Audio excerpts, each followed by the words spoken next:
Good afternoon and welcome to the CISA Education Hub Live. It's our second live webinar and we're very excited about what we're going to speak about today.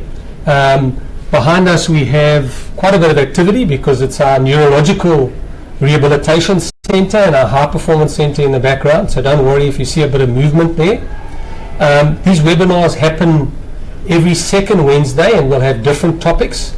And we'll always be looking at topics related to sport, health and fitness. My name is Justin Durandt. I'm a biokineticist with 20 years experience, and I'm also the manager of the Education Hub or the Education Department here at the Sports Science Institute of South Africa. It's a privilege today because I've got Dr. Catherine Draper with me, and we've been working together for a number of years, and Catherine got her PhD in 2005 and now is a senior researcher at Wits University, and she's agreed to come and speak to us today, and we're going to be talking about screen time and kids. Catherine, where did the interest in screen time come about? So our research first started looking at how active children are, and my particular interest is in preschool children, so we were really interested in how much activity preschool children were doing. But obviously the research is moving forward, and as technology becomes more ubiquitous and everyone has screens, physical activity researchers have started looking at what are the things that actually prevent or hinder children from being physically active, and obviously screens plays a big role in that. So in terms of understanding how parents and how teachers can promote physical activity and health and development in children, looking at screen time is a really important thing, because that's something that competes with physical activity, and we need to figure out how best to manage that and what the healthy levels are to optimize children's health and development. We hear a lot of talk about screen time affecting children's mental health. What does that mean, and what effect is it having on our children? Okay, so mental health, firstly to say, is quite a scary term. People think that means something quite pathological, but mental health is really just referring to anything about our psychological, our emotional well-being. So it's a really broad term, so people mustn't get scared by it. And obviously people do have mental health issues, and we need to destigmatize some of those.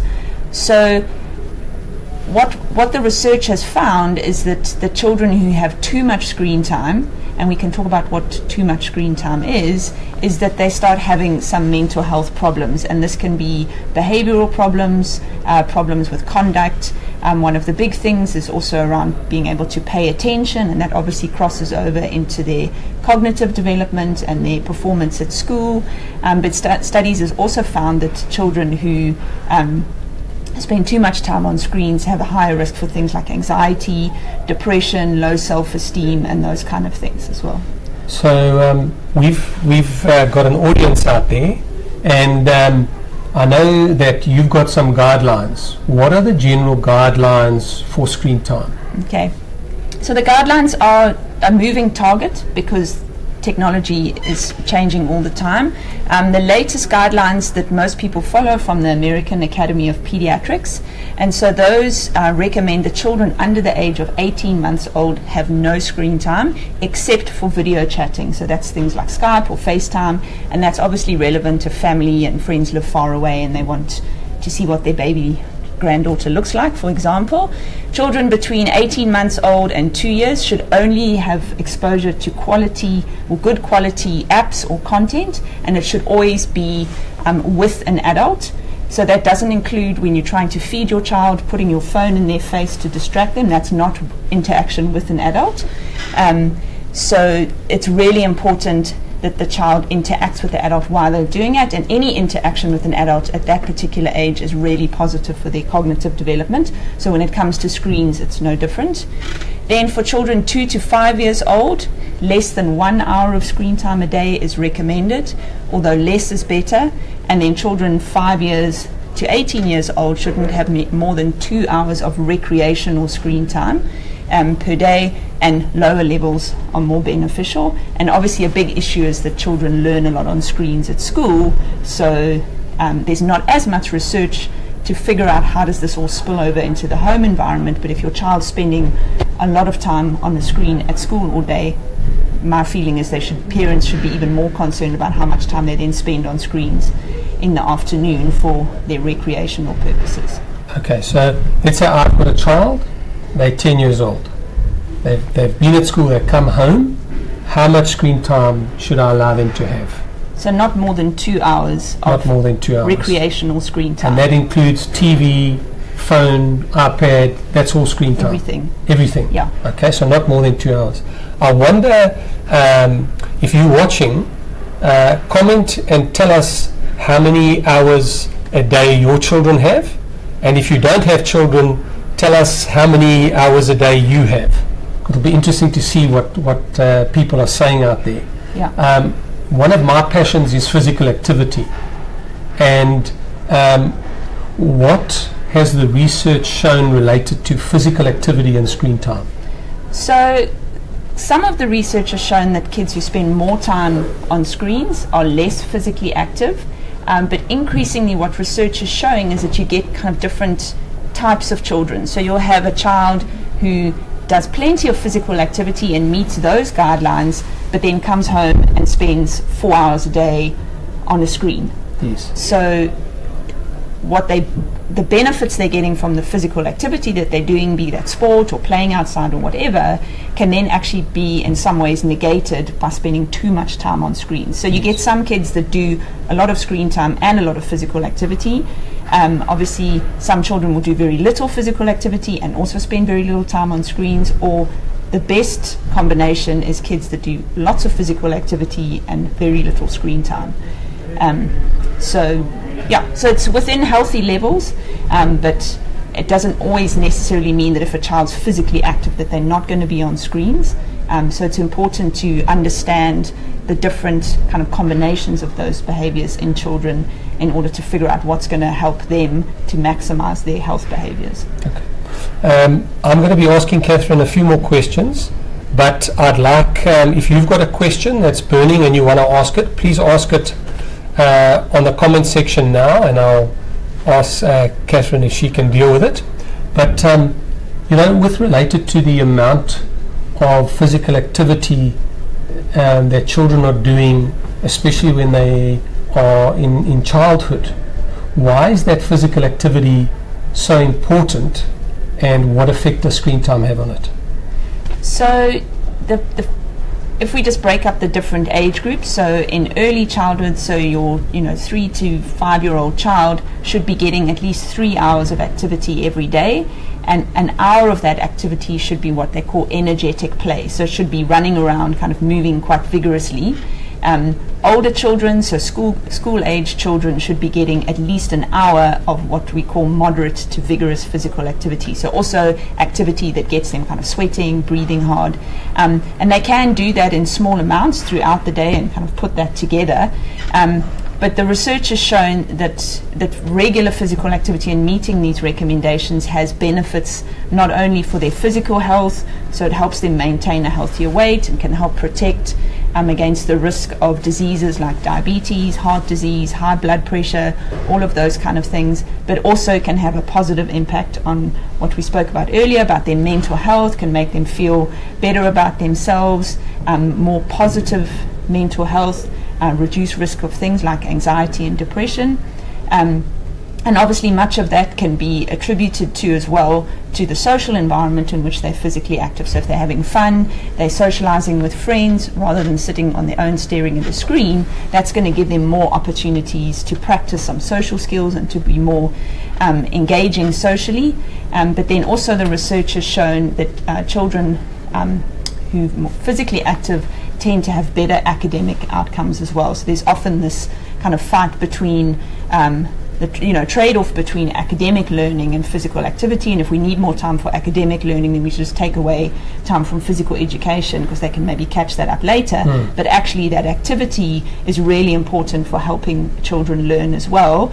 And young children, so preschool age children, really learn through play. So if you pushing them too early to spend lots of time reading and sitting down all the time, you're not allowing them those opportunities outside and running around to interact with the environment, interact with their peers, and that all has a positive impact on their development. And studies consistently show that children who spend more time outside are more physically active.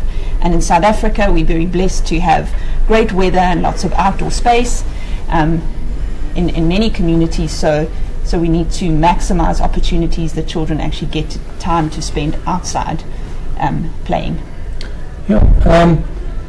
I see we've got a question, and maybe I'll go to that question from Sepia. He says his child struggles to sleep, and sometimes they give the child an iPad to watch a movie to help them sleep. Is that wrong? Unfortunately, yes. That's very unhelpful. So screen time and sleep are really not good friends, because for children, the stimulation of screens doesn't help them to kind of wind down and relax. But also, and this was probably covered in the sleep webinar, is that the light emitted from screens also suppresses the body's natural system that tells it it's time to go to bed. And so children can spend a lot of time on screens in the evening, and that's really detrimental to their sleep, because it kind of captures their attention, and it's in more ways kind of stimulates them rather than kind of calms them down. So I'd rather give them a book. And tell me, as a parent, where do parents start? Have you got some tips on how they start to put those boundaries down? Okay. So the first thing, and you've mentioned it, is the boundaries. And very often parents like to allow their children to kind of decide when they've had enough. But what's really important is that parents aren't afraid to actually put some healthy boundaries in place. It's not always easy to do. For some children it's really, really difficult, but it can really help set them up better. It can help make the parents' lives better if the child's behaving better, they're more healthy, and all of those kind of things. So putting some boundaries in place and setting some rules is a really, really important first step.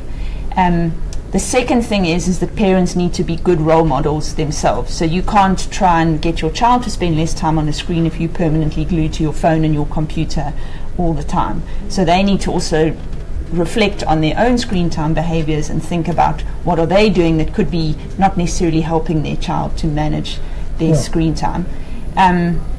So for example, give me an example as a parent. What behavior could I practice that would be a good example? So a really good example for that would be if you're all sitting down at the dinner table and your teenager comes or your young child comes and they've got their phone and they want to kind of play a game, or they want to talk to their friends, or their phone rings and they want to answer it. A really good rule that they could put in place, and a thing that the parents can role model, is to actually say, well, at the dinner table or at any table, we don't have any phones. So whether we're out in a restaurant or whether we're at home, if we're sitting around the braai, the phones go to the side and we don't actually engage with those screens. So if the parents are doing that, then that's a good first step towards getting the child to see, oh, okay, well, actually my parents are sitting and they're engaging with me. They're not talking on their phones. They're not answering their messages. They're not checking their social media. So then they actually want to talk to me and they want to interact with me, and that could encourage them to do the same and to practice those healthy behaviors. Right.